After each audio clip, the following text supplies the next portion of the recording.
Let's talk about the mind just for a little bit, because there's a lot of stuff that goes on out there that I've heard. I think like 5 different variations of what the mind is, and all the different kinds of stages of the mind, and everything from an unconscious mind to a higher awareness, kind of enlightened mind. So it seems like sometimes we get kind of confused. All right. The first thing is to realize that the mind is not something that you can reach out and touch. So it doesn't happen up here. All right. Which is really, really important. So if it's not up here, then what is the mind? And just by asking that question of what the mind is, you've already started to use it. Because the mind itself is a process in order to create a thought, in order to create an idea, in order to actually create something that becomes real. Because the minute that you create a thought, then that thought turns into energy inside your body. And it starts to become measurable. And that thought itself will actually have a physical change to your body. Because it'll create a state inside your body, and then that state will cause your body to now start to change.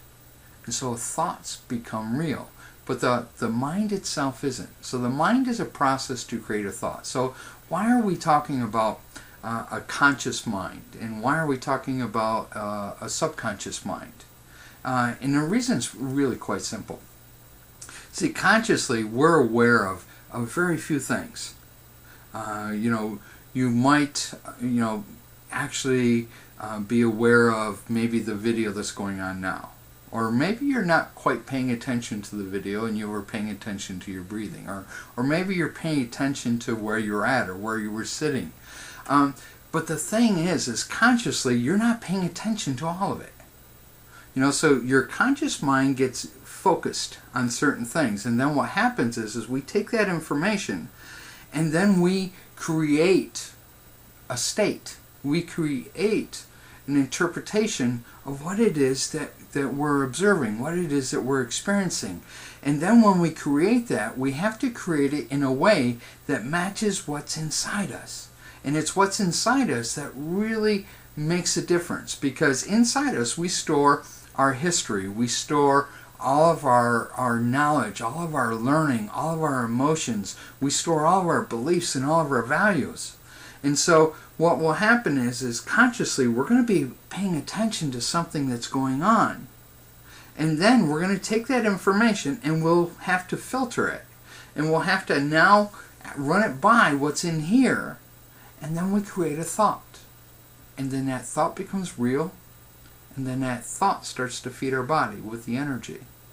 And then that turns into our behavior. And that turns into, where the choices that we're going to be making and stuff. So when we talk about the mind, and when we're talking about the subconscious mind, what we're really talking about is that area in which you are using in order to decide how to do something. Where are you storing for your values, your beliefs? And we'll discuss your values and beliefs, because they're going to be very, very important for you, for your success, and also for a lot of your happiness.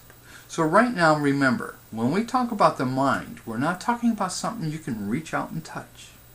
What we're talking about is a simple process in which you create a thought which changes your attitude, changes your behavior, and can lead you to success, or can keep you going round and round in circles.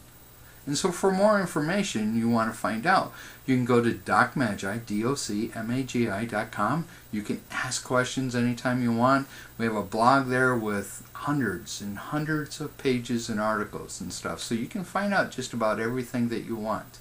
Have a fantastic day. In our next video, what we'll discuss is how your beliefs and values and what they really are.